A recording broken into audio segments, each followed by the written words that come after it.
It is September 17th. I'm Rachel Woody. I am here with Donna Jean McDaniel. We're here at the McDaniel family home. Thank you. And Donna Jean, I want to ask you first, how did you meet Jim?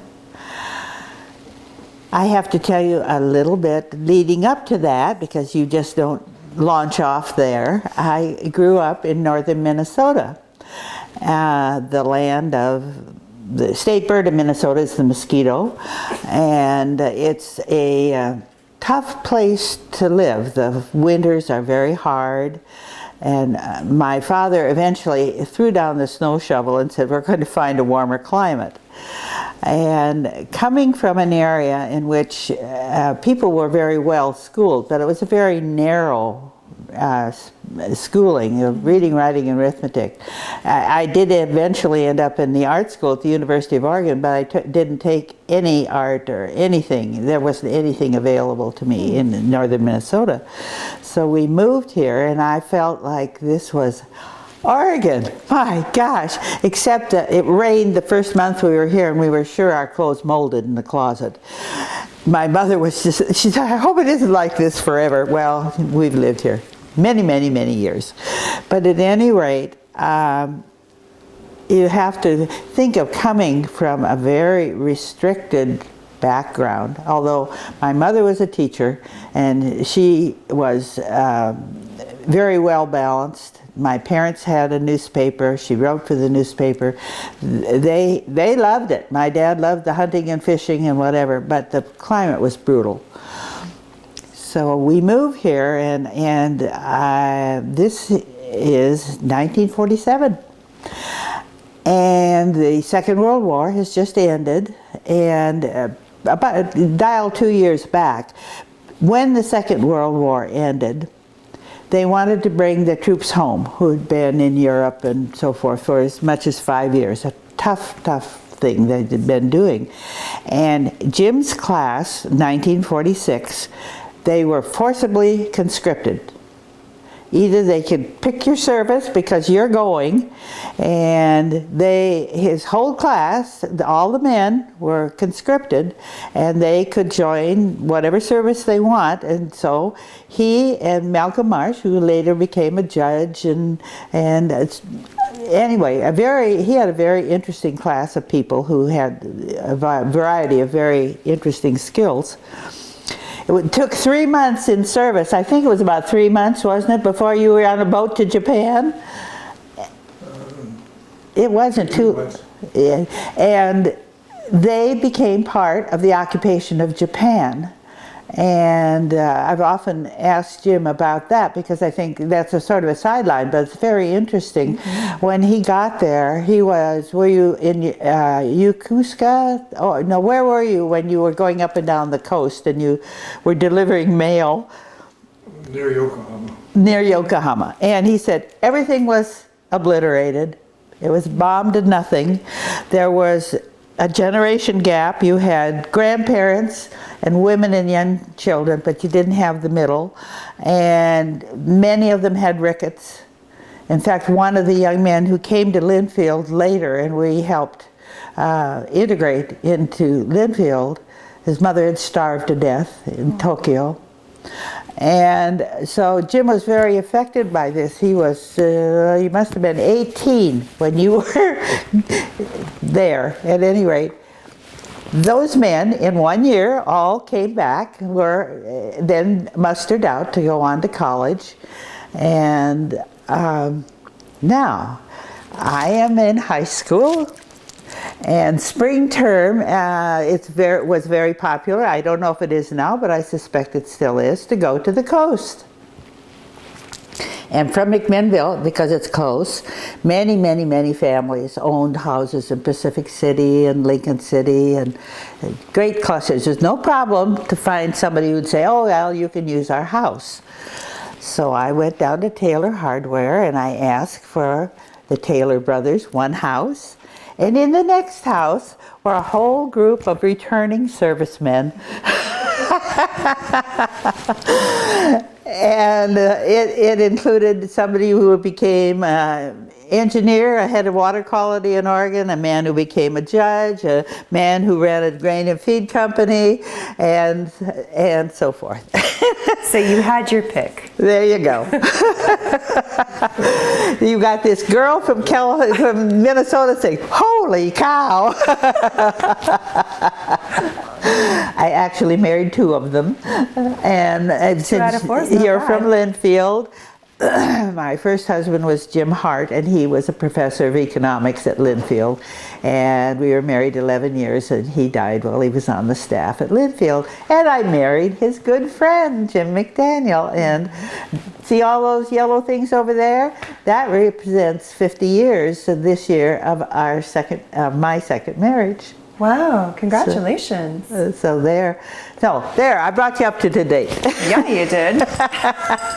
4 kids, all kinds of things. So you married Jim. He has this vision for, we're going to go start a vineyard. What is your take on that? Well, why? I did not share his vision.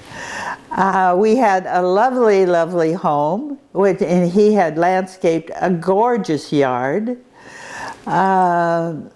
We had children two have already graduated from McMinnville High School and were at the University of Oregon.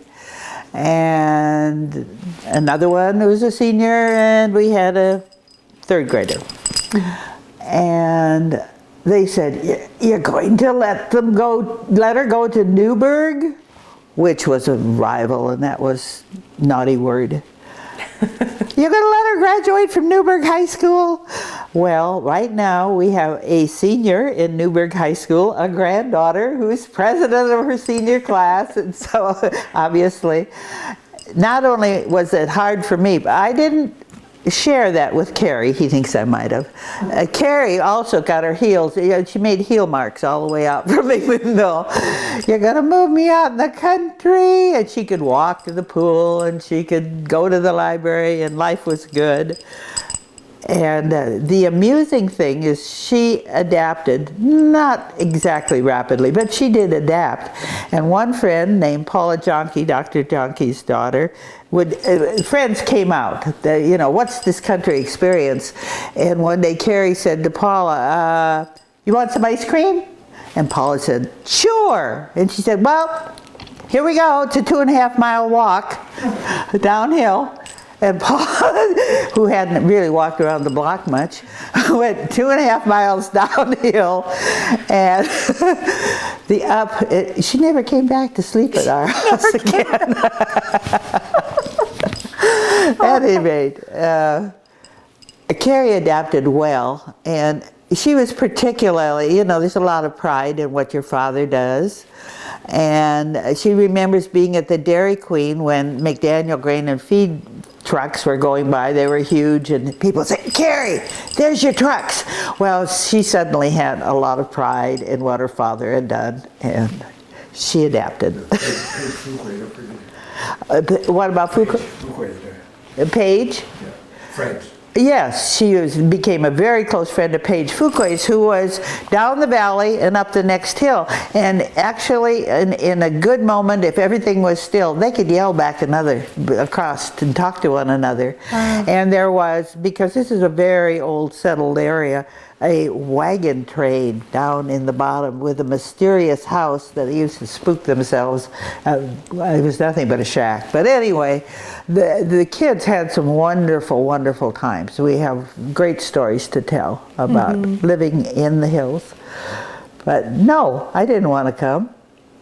And it's enlarged our world immeasurably. How long did it take to get from the heel dragging stage to the, it's not a bad idea anymore? Well, I kept my membership in First Baptist Church till this spring. That tells you something. No, we kept our friendships up, but what became very interesting was that we were beginning to meet people from all over. Even then, people were drawn.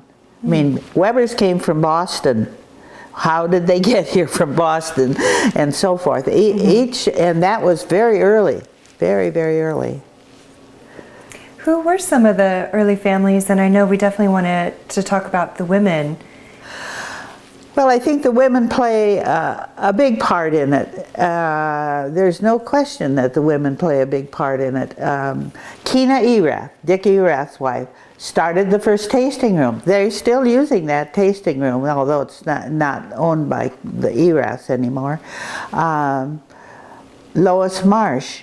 They had been here for 20 years on a farm. Lois did not want to move here. And we loved her dearly. And she took a particular interest in Carrie because she was a counselor at the grade school. And suddenly you are integrated into it. I started a Girl Scout troop. And mostly what you do when you start Girl Scout troops is you're trying to find something that you and your kids can do together agreeably, and share a few nice experiences.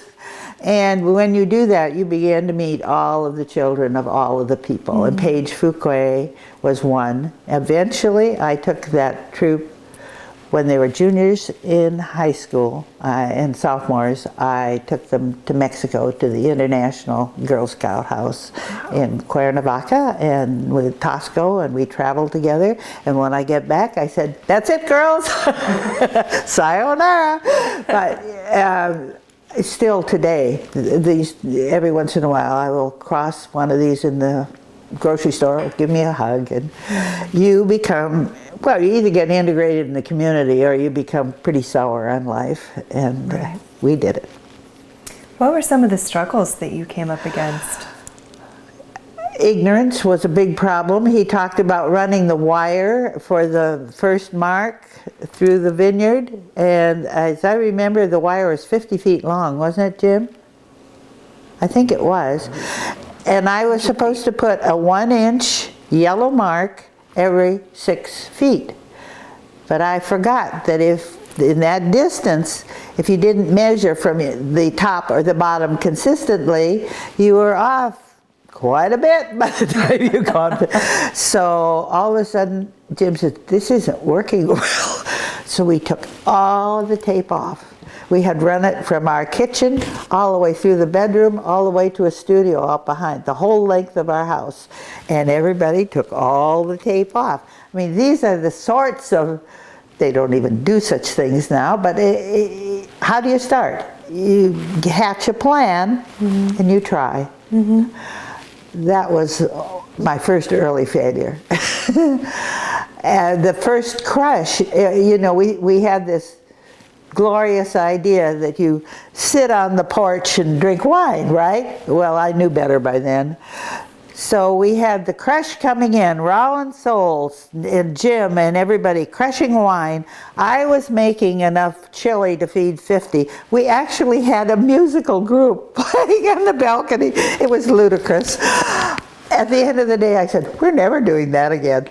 I thought we were going to drop dead. Yeah. It was just, there was no helpers.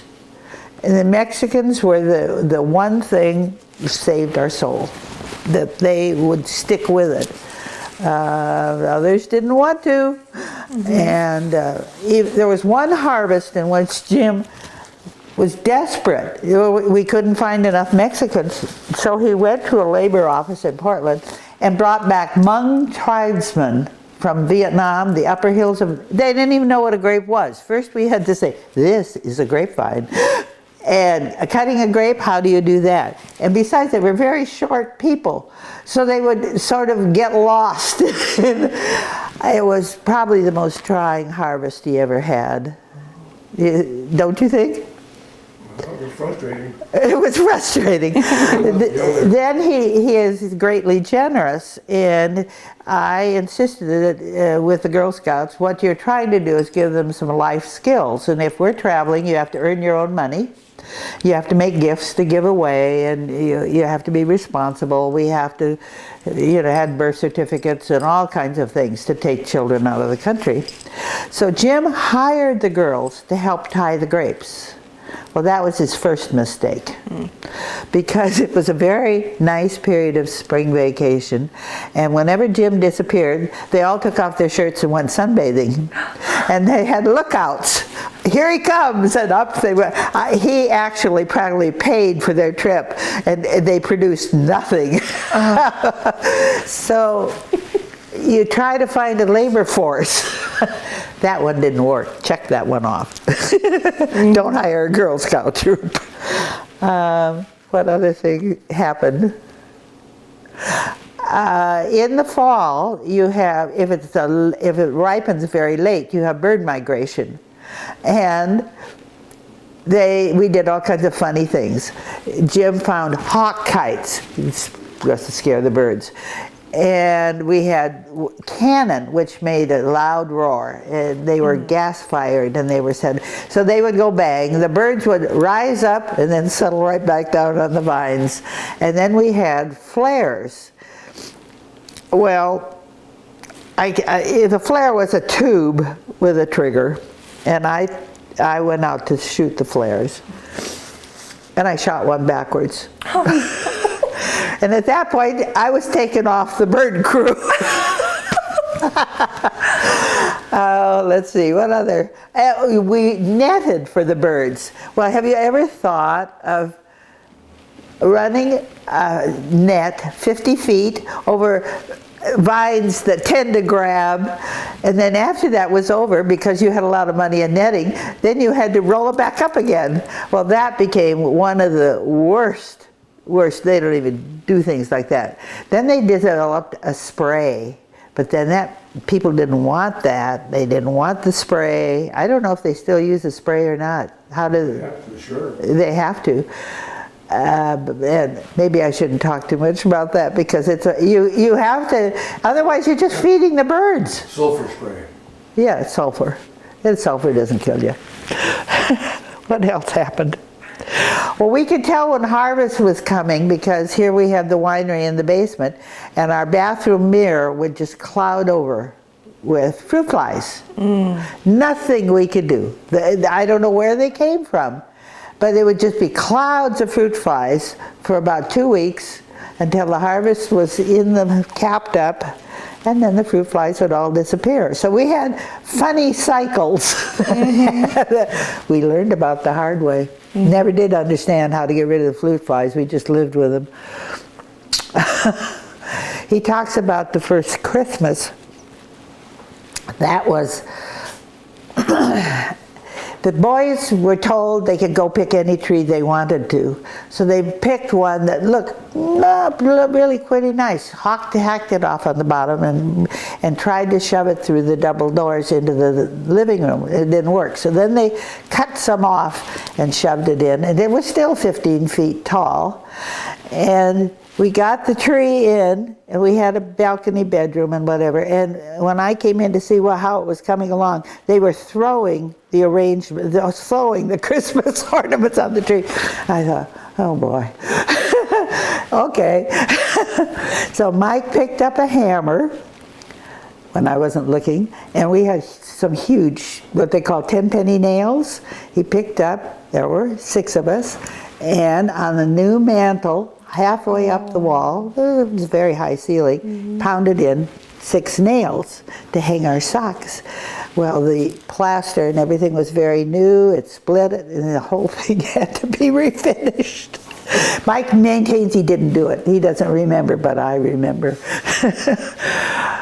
It's, you do what you have to do, and when you make a foolish mistake, you cover up. One of the things that was hard to manage was we got to the landscape part, and the wires came from the pump house and the celestial phone booth, which meant a phone on a 2x4 out by the pump house, underground into the house. And first day they ran the tiller, they cut all the power lines. Oh. So we had no power, no telephone, no cell phone. How do you get the phone company? Well, we have to hustle around to the neighbors. So we endured, I don't even remember how long before the power got put on. Do you, Jim? No. It's just sort of a blur. you can laugh about them now, but they were, my parents would come out and help. And my mother loved to pick fruit, and they came out one harvest. I had been given a pickup by Helen Blumenstiel, who taught art at Linfield, and we were putting the grapes in my pickup.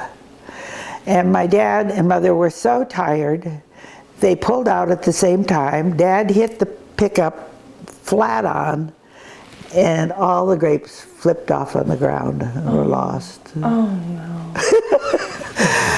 That was it. There was one time when they were bottling wine. How do you do bottling? And you figure out how you make a suction and you get it into the bottle. So to make a suction, you have to drink a little to get it up. And Carrie and Jim were bottling. And what do you do with the bottles after you've got them sort of full? I mean, bottling lines are very crude. Now, we were not alone in doing all these things. Everybody was doing the same thing. And he put all the bottles on a series of picnic tables that I'd had for the Girl Scouts, and it overcame them, and they fell, and all the wine broke. All the wine bottles broke. And at that point, Jim just sort of stomped around and told Carrie, I think it's time to quit. Let's just leave for a while I regain my sanity. And away they went. He had a hard time claiming the cellar because our kids came home from college, as kids are wont to, and one end was full of Mike McDaniel and the other end was full of Molly McDaniel, and he would try valiantly to have another harvest. So finally he looked at the two oldest kids and said, it's goodwill or out of here by Monday. And he would reclaim his winery once more. We made a great effort to make a house that would sit in, and our idea was the prune dryers in Oregon were symmetrical. They were just little greenhouses with a roof and a chimney sort of thing. So that's what Torrymore is. Mm-hmm. And the winery doors, beautifully crafted. We had an architect named Rick Saito who worked with us, and unfortunately Jim offered me a certain sum of money to build the house, and unfortunately when I got through I'd spent 3 times, and his comment to me was, you're fired. You had another job you were fired from. Get back to the women Yes. in wine. Let's go. For another moment. Where would you like to start there? Well, that none of the men came out here alone. Whether there were those of us who had our heels saying, no, no, no, I'm not going to do it, or whatever. We came.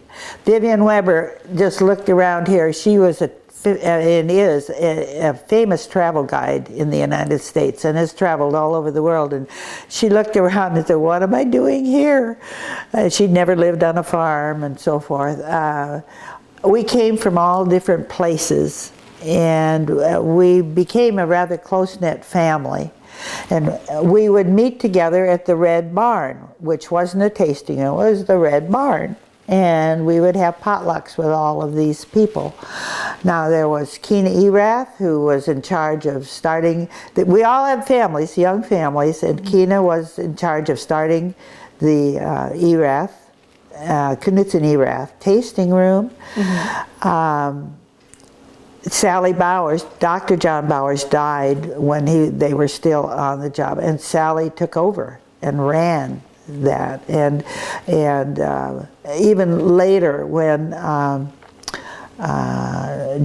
when Fred Arterberry took his own life, Martha stepped up and she ran the winery, and the women have always either been helping to sell.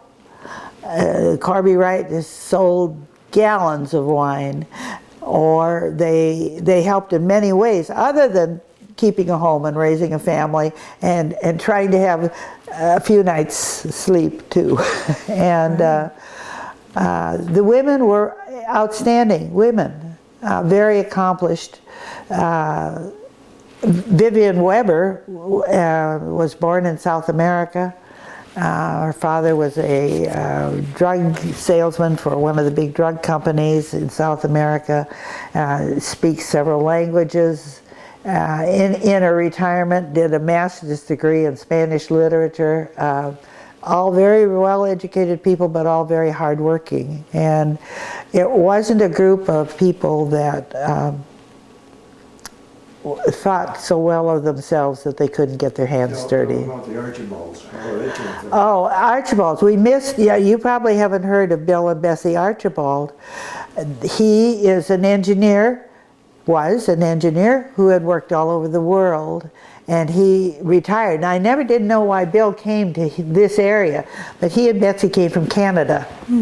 And they bought a small parcel of land. It's right by the Webers, down from the marshes. It's all part of that hill.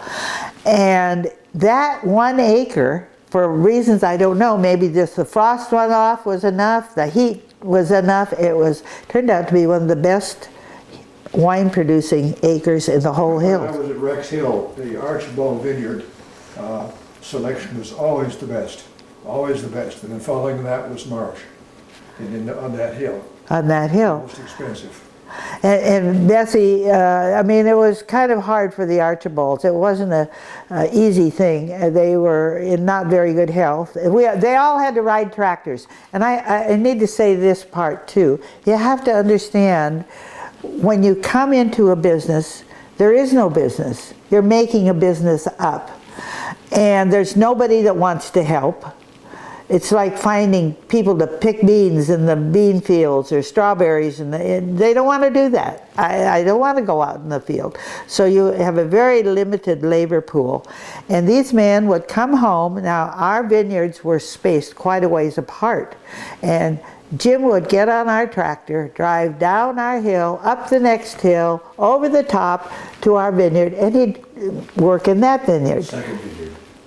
And then the third vineyard, which was even farther away. How do you get there? Well, you take your tractor and you just go. There are many funny stories about that, really funny stories. But there was the first tractor that. There were vineyard tractors. There may have been in California, but John Deere didn't seem to have them up here. So Jim ordered a tractor from the Lamborghini firm in Italy, and known in our family lore as the sports tractor. And that's fine, the tractor comes, but where are the parts? The parts are in Italy. And they start this tractor up, and it only goes in a circle because one track isn't working. So I don't know how long it took you to get the track from Italy and so forth and so on. Now, some of those first years, it was really wet, in that red soil, which is very, very deep, becomes just slick. And both Jim and Mike nearly tipped over on them. And that's one of the things that happens on hills. Into the woods twice. Yes. God can stop and went straight down into the woods and hit a tree. And that was the end of that trip. And that was another reason for moving. Yeah. And so then you finally saw, who bought the sports tractor? I don't ever remember. You went to John Deere. And John Deere by then was saying, there's an area, we better make a tractor that fits in those rows. And of course now there's marvelous equipment, and there are crews and so forth. There are work crews that work round the clock and whatever, around the seasonal clock. So besides that, there were some tragedies at McDaniel Grain and Feed, which often happens in grain companies. You can have fires. And so he was working in the vineyards, working at his job to repair McDaniel Grain. And in January, he says, well, there was a little rain. Well, if it was ice or rain, they are still out there on their hands and knees cutting the vines. And those early men all of them. I think all the women worried about it too. We helped us. A lot of the women, Nancy Ponzi worked right beside her husband in the rows. I don't know if Keena did, or Sally Bowers. I know Martha Marsh worked in the vines. It was exhausting. And as Jim said, there was a couple of years we didn't even make taxes on it. So you've worked all year under very strenuous conditions. At the end of the year, come up a little empty. So what that meant is that the men could not quit their day jobs. Dick Ponzi taught engineering, and I think he taught it at the community college level, didn't he, Jim? Yeah. Portland Community College? Yeah. And he actually has not been retired from that for too many years. And as he said, David, they all had to figure out ways. When the wine failed, Dick Erath took his wine once, which we don't talk about failure, but it wasn't so wonderful, and bottled it up and took it down to the Eugene to sell to the University of Oregon students at a very cut rate. Got rid of it all. It was not easy, and Jim wore out. Mm-hmm. And he has mourned not having it much more than I did. I was delighted because it was hard work. Yeah. Hard work. Mm-hmm. And you have to say we were young and foolish. I'll tell you a young and foolish story. When we moved into the kitchen, we were still sleeping in the trailers. Jim said, we are going to eat inside in a roof with a room. And so the refrigerator and stoves and things were brought in, and we had a white refrigerator. And I said, well, that's not going to work. This is red mud. I had red linoleum on the floor. That worked beautifully. Jim said, we are going to use this kitchen. So he went to work. I had the men load the refrigerator on my landscape truck, took it down to a car body shop to be painted red. And he didn't fire me. I don't know why, but he didn't fire me. And so when we left the red refrigerator behind. Aww. Does that add a dimension that hadn't been? Now the kids are, one thing I will say a little bit about the children. They became close too, good friends. Paige and Carrie are good friends to this day, and we feel as if they're all our kids. And the kids did funny things. One of the biggest things was, how do you promote your wine around the world? And Knutson Erath came on pretty big with Cal Knutson as vice president of Weyerhaeuser, had the money. They planted that, now 40 acres up there. And so they had production pretty early. His very first production, he decided he would invite the Seattle 400. Riesling, yes. He would invite the Seattle 400 to come down, pick a little, have some wine, introducing his wine to the Seattle, and he would give it away. So the day came, but his wife, Julia Lee, who probably felt that this was a little beneath her dignity, had taken one of their buildings and brought down a Russian samovar, which of course she'd bought in Russia. And they filled it with soup, and it was really quite lovely when we got through. Well, where are you going to get the workforce? So she called all the local people, all the winemakers, vineyard people, wives, children, would you come help? Well, we said yes, we would. And she wasn't very good at handling people, and difficulty ensued. Well, first off, the people arrived from Seattle in Jaguars, Pendleton pleated skirts, dainty little high boots with garden shears and a bucket. And it had been raining. They walked into the vineyards. It became covered in red mud. Vines are hard to cut when they're wet. A little garden shears won't do it. Pretty soon they struggled. Maybe they cut a bucket and they came out. So that was a very poor beginning. And they went in for lunch. And here we have warm soup, we have all kinds of wine. Papa Erath can sing like the best Italian you ever heard. He could sing, and he was in there belting it out. Actually, it was really fun to hear him. And I guess maybe we'd all had a little too much wine. One of the ladies came up to Jim and said, "My table is out of soup." And Jim said, "That's fine. There's the samovar. Go pour it." And it was sort of all downhill from there. We never got asked to come back and help Julia Lee. During that time, Cal Erath and Paige Fuqua and Carrie McDaniel had decided this was a good time to have a new cat family, because Paige had a cat called Puffer and Cal had one called Two-Ton, and they were gorgeous.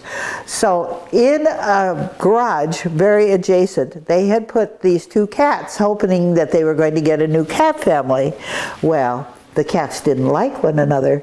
So in between the picking in the vineyard and the vineyard, these cats were yowling and screaming in the next garage. I don't know if Cal ever felt that the whole thing had been worth it or not, but that's the first giveaway and the first big crush, up here. Wow. It was just, we sort of slunk off and just went home. Well, speaking of the kids, they grew up in wine country, which is now, of course, famously known as wine country. Are they in wine, or what did they do? Well, Jim alluded to the fact that Carrie did a wine trip. Well, with our knowledge, Carrie and I both write and can create stories. And Jim talked about where to go, and made and we arranged to go into Fuqua's vineyard to show the cuttings, and it was a college course when they got through with it. And so she got a busload. I don't remember how she sold herself, but anyway, she got a van load or a big spread limo, and they had 5 places to go. Well, by about 3, they had drunk way too much wine. They didn't give a fig for learning about the Fuqua vineyard. That was really the worst. And she said it was very discouraging, because Jim also has taught winemaking. They had a senior citizen program in Portland. What do they call it now? It was the Franciscan Retreat Center. Yes. And he found out the same thing. He taught winemaking for a week there and tried to really bring in a whole lot of knowledge, and brought them out here to taste wine. Well, after a bottle of wine, who cares? And so it was what we had to teach and what they could have learned from us, and what they wanted didn't mesh. Yeah. And I was sorry for that. So then Carrie went on and she wrote about our early days, and she found that the people who grew vineyards were largely forgotten, but the people who made the wine were getting a pretty good press. And the urge to do these books came because she wanted her father recognized. Of course. And so she has now written 2 books, and has been well received. She was at the Oregon Historical Society. Every year they put the most important books written in Oregon, and Carrie was part of that round table. I don't know if she's going to try again for this year. You don't sell much, you get a lot of glory, and her books are sold at Powell's and so forth. And so she is concentrating on speaking to groups that have a specific interest. And she's done very well. She has probably more than most who aren't connected to the wine industry. She has developed a niche because she has history behind her. She grew up in a vineyard, and it was interesting. 4 Graces was one of the very successful ones. She talked to their wine club. All of the young people who we grew up with showed up. Paige Fuqua, and they all came to support her. So, I mean, they still keep very much connected. Now, some of the wineries are in the second generation. David Lett's son has, and now that David's gone, is in charge of the winery. His mother is still an owner. Susan Sokol-Blosser, of course, her son and daughter are there, and the other son is chairman of the board, and so that's passed into the next generation. How many? Can you think of any others, Jim? And Nancy Ponzi. Yes, oh yes, the Ponzis, that's right. That's really true. Another one, besides Ponzi, there's a second general. At Elk Cove. Oh yes, of course, the Campbells Yes, at Elk Cove. Out here in the highway too, that's in the second generation. Which, The one going to Newburgh. Oh. Duck Pond? Duck Pond, Yeah. yeah. That's a family winery which is passing into the next generation.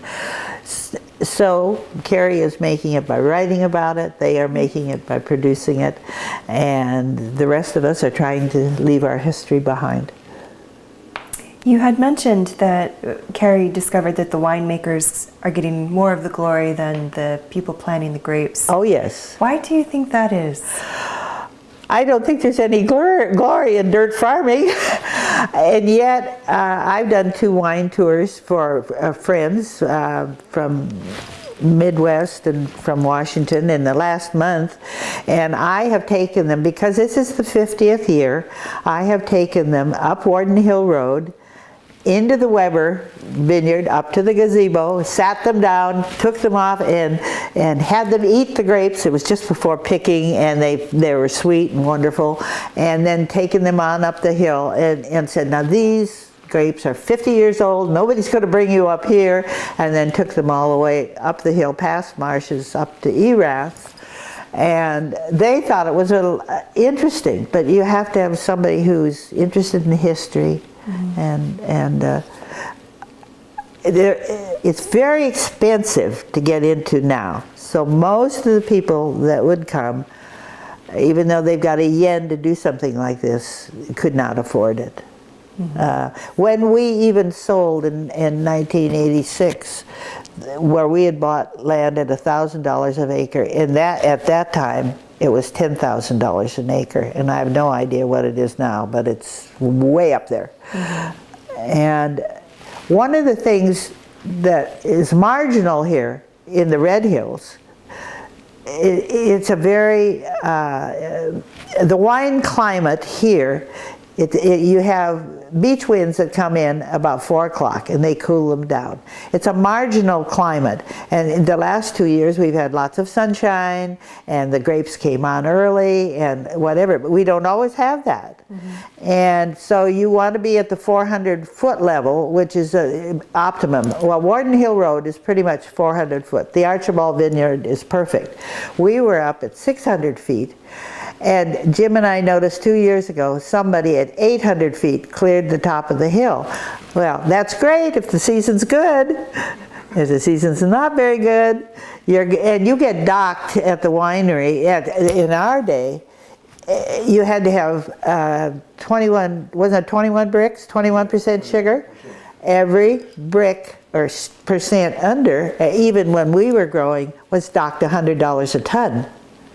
So if you have a vineyard at 800 feet, you are playing with a risky business, because this is a very marginal climate. And that's what makes the wines good, the complexity of the... it also makes good sparkling wine. Yes, if it's so, that's true, but not everybody is in a position to make sparkling wine. And so Argyle, I think at one point had 7 different kinds of sparkling wine, from white to red, and everything in between. But there are more and more people making sparkling wine, because that's a way of getting rid of your crop. Well, you can get rid of any crop if you're going to make sparkling wine. You pick them early, so they're not so sweet. But anyway, it pays to talk to people before you get into a business. And Jim did an awful lot of talking, and a lot of people came to him. Bill Wayne of Cameron Winery was one. Not Cameron. Bill Wayne is Abbey Ridge. Bill Wayne is Abbey Ridge? Yes. But he, Abbey Ridge. By name, yes. We've not been there yet. but he's part of Cameron too. Okay, I thought you said Campbell. Yeah. No, Cameron. Cameron. Cameron. I'm sorry, Cameron Winery. And you loaned him your tractor, you loaned him your netting. I mean, they did better after they figured out what we did wrong. They did a better job. And in a way, that knitted those early people together. And the society now is totally different. Totally different. Well, thank you, Donna Jean, for this section of the interview.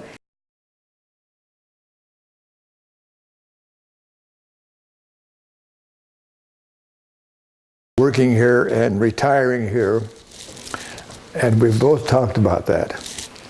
It was one of the best things we ever did, because, I have to admit he's right. pardon? I have to admit you're right. Yes. Hard. Because I was born in Carleton and moved to McMinnville with my family when I was 7, starting at Cook School in the 2nd grade, and went to school there through high school. And in the process, of course, became acquainted with a number of people that were there. The town wasn't very big at first. It was only about 3,000 population. And 4,000 when I came. oh, yes, it grew a lot.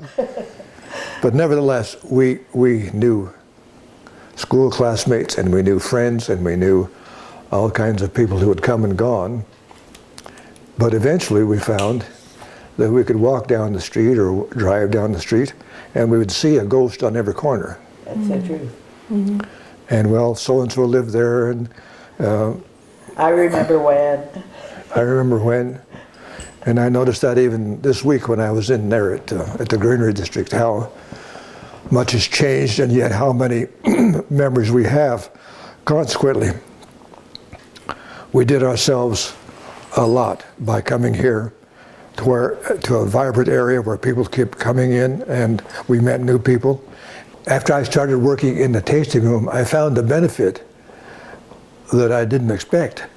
And of course I expected to interact with people, and I expected to enjoy myself and be useful during the course of the day.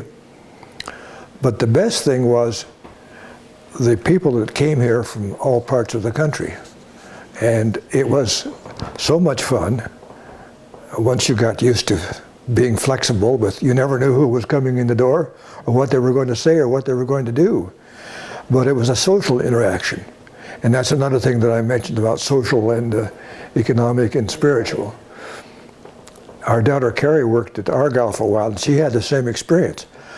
Fortunately for her, she was very knowledgeable, and people liked to talk to her.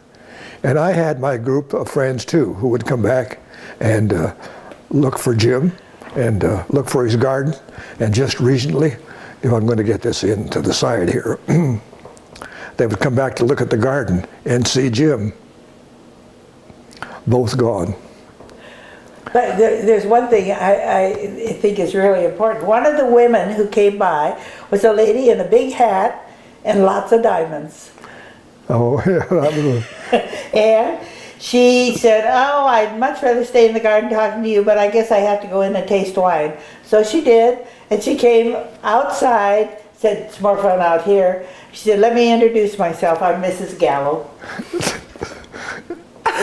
You met Mrs. one of the Gallo. wives of one of the original Gallos. I don't remember which. But you could see that she had some money the way she was dressed. She was not dressed in the typical jeans and t-shirt. She had clothes on her back that were costly, but she was a very friendly person, and I enjoyed talking to her. He met a lot of people that way. In fact, one of them, and he was too modest to say, ran a TV station in Salem, and you were on a garden show, and he came and had taped you in the garden. And that went national. Yeah. It was a garden time. I think it's still on TV. And it was heard as far as Missouri, I think, or somewhere back there. So we would hear from people. So that was a benefit that was not expected, that we would talk to people and enjoy visiting them, and they enjoyed talking to you as long as you could keep up a line of patter. And it's not always easy, but it's fun. There occasionally is a bad egg, but that's negligible. Well, one of the interesting things for me was when Jim retired, because he's a very adventurous soul, and he tries a lot of things, and he's like me, he likes to tinker with a lot of things. He said, I'm going to go into the university, to the museum in Portland and take a drawing class. I want to refresh my skills. And I said, well, you're not going without me. And I looked down, the only thing I hadn't taken was Japanese flower arranging. And I said, okay, I'm going. And so that was my first introduction 30 years ago to Japanese flower arranging. And I have done that for 30 years. Now, many of those people have learned to love wine. And I've had the Japanese out in the parks and drawing and whatever. It does extend your ability, and we are really situated beautifully. It's 25 minutes to Washington Square. Shh. Don't say anything. Who's kidding who? And at any rate, an hour, 45 minutes downtown Portland, and you can attend any of the events growing up in northern Minnesota. To be able to go to the symphony, must be somewhere on Mars, because that never happened in the north. Mm. So we both benefited. And I admit his vision was better than mine, because he pursued his dream. One of the couples that I became acquainted with when I was still working at Argyle were the people by the name of Schnack, S-C-H-N-A-C-K. Yes. And they enjoyed the garden. And they would come back from year to year, and in the spring or in the fall, whenever, and we would talk about the garden and enjoy ourselves, and I would tell them about this plant and that plant. So one day I asked them, well, you're from McMinnville, as I understand. Yes, we live there. Where? Well, we live over on just off of Elmwood, between Elmwood and Arthur Street. And I said, what house? Well, it's back there on a hillside, and it's a brick house. So it turns out that they live next door to where we lived in McMinnville, and we've been friends with them ever since. The brick house was owned by the parents of a friend of mine, and they sold us a lot for $2,000, an acre for $2,000, and which house is still there, and the Snacks also have a good garden there. He's retired from Minneapolis. Yes. Oh, wow. So anyway, that's the kind of people that we would meet. And there were people up there and lived up in the Chehalis Mountain area, would come every year, and they had a tiny baby the first year, and then the baby kept growing and was a young person, I mean, a much older person when I quit there. So we had Probably legal drinking age by then. We had our clientele, our select clientele. Yeah. Well, I think it's just a monument to the fact that you have to keep learning and you have to keep trying. And for us to stay in McMinnville was pretty much to walk around on the same squirrel cage, round and round and round. And not that we couldn't do it or wouldn't have done it, but people from McMinnville were fascinated with what we had going. I don't know if you know much about who runs the newspaper in McMinnville, but one day I looked out after breakfast and said, Jim, Meg and Phil Bodine are sitting on our front deck. They were the newspaper owners there. He ran the News Register, and he was the second generation. Jeb was the third now. His son is the fourth, Ossie.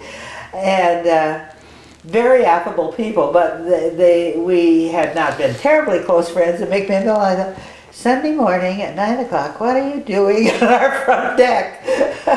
So a lot of them did find their way out. So for the new folks starting now in growing grapes, what would your advice be? Wow. Well, You say growing grapes. Would you include that as a winery also? I can, yes, if you want to go there. I think it is be very difficult to get started in the grape business to begin with, and possibly even more difficult to create a winery that was livable, that was possible to support you. But a lot of people are still doing it, and it seems to always be somebody who had the dream. They wanted to leave wherever they were and live the lifestyle. But don't quit your day job, That's right. because you have to have an income stream. And no matter how you start that first vineyard, it's not going to turn much of an income the first 5 years. There's a man over at on the Cheyenam Ridge area there that owns the Brick House Winery. Do you know that name? Mm-hmm. Well, his job was a foreign correspondent. Doug Tennell? Pardon? Doug Tennell? Tennell, yes, that's right. So he had a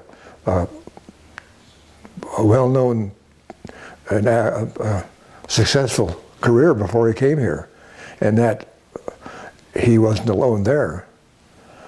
But that was not the original people. They didn't have the same international renown that he had. Well, and you have to realize, not everybody made it. The first one that went bankrupt, we all went, oh!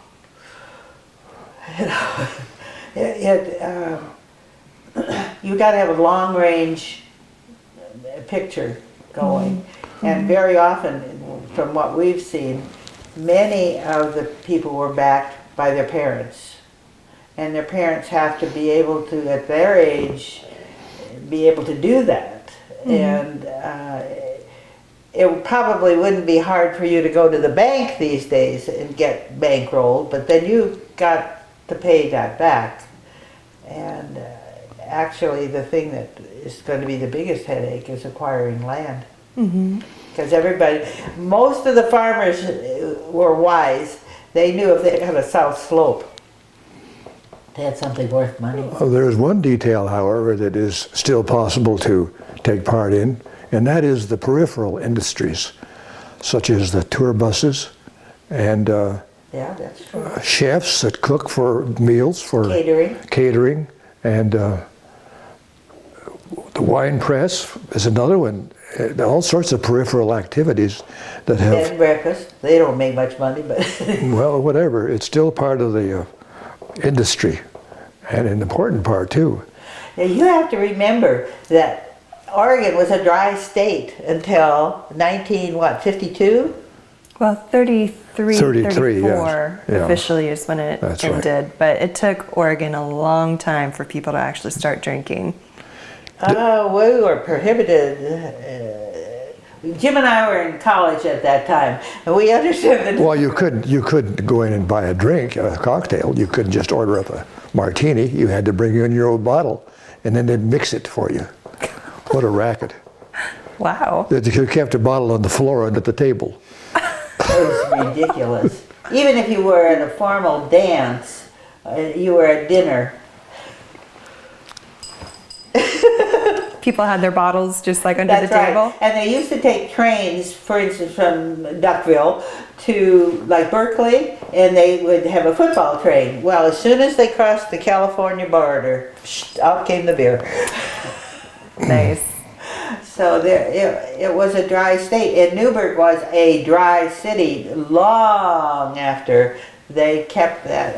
And so it's something of a giggle for us to think about Newburgh or Linfield hosting the Pinot Noir. When he and I went to college at Linfield, you couldn't even smoke on the campus. This is the thing that amazes me, is having this wine archives at Linfield. It is a bit of a hoot. My ancestors, who were part of the founders, they wouldn't have taken a drink at all. No. Never. And his founders, his ancestors, one of them, Joshua, must have brought tobacco plants with him. Yes, he did. And he planted them, And the Fulkerson, the McDaniel land claim was here, and the Fulkerson land claim was there, and Joshua McDaniel met Virginia Fulkerson. So the Reverend Fulkerson came over to Joshua and said, get rid of the tobacco plants, and forced the issue. Wow. But he did. I know we'll get into the family history for our part 2 session later. I do want to ask you one last question before we wrap up. And that is, the wine industry, it's hard on the marriage. How have you two remained married? And you look quite happy, I might add. What's the secret? You first. There's no secret. You don't live by secrets. None of us live by secrets. We live by what's well known. And that is, we know what happens when you say crude things, or what you do after you say something crude. How do you recover from that? Well, you sulk around for a while, and then eventually somebody decides, well, let's get over this problem and go on from there. And you were right when it said the wine industry is hard on marriages. Hard. And we know many people who were divorced accordingly. Tina and Dick. So,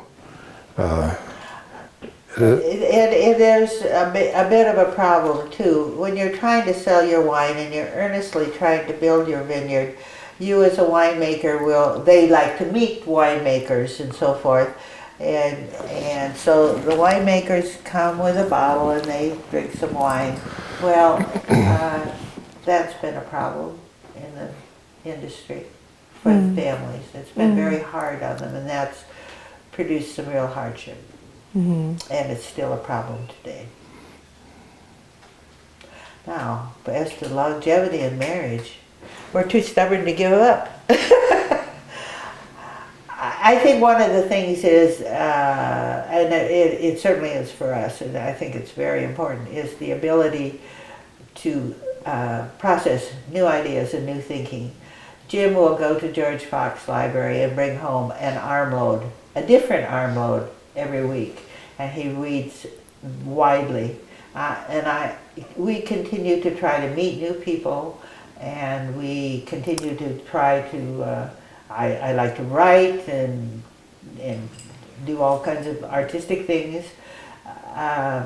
You can't sit around and feel sorry for yourself, even when you're in your 80s, or you're not going to get very far. And there are times, but there are times for all of you. There's a fallacy going that we should be happy all the time. Or that we shouldn't be happy all the time either. Well, we're productive. And we're both productive. He is very productive every morning. He plays the piano. He was talking music theory with your daughter in Canada just before you came. We each are very dedicated to morning creative time because we're fresher then and so forth. And we were talking about these subjects, and it's the ability to talk to one another, and I think we're fairly well matched in that category. Well, it's been such a pleasure to speak with both of you. Thank you so much.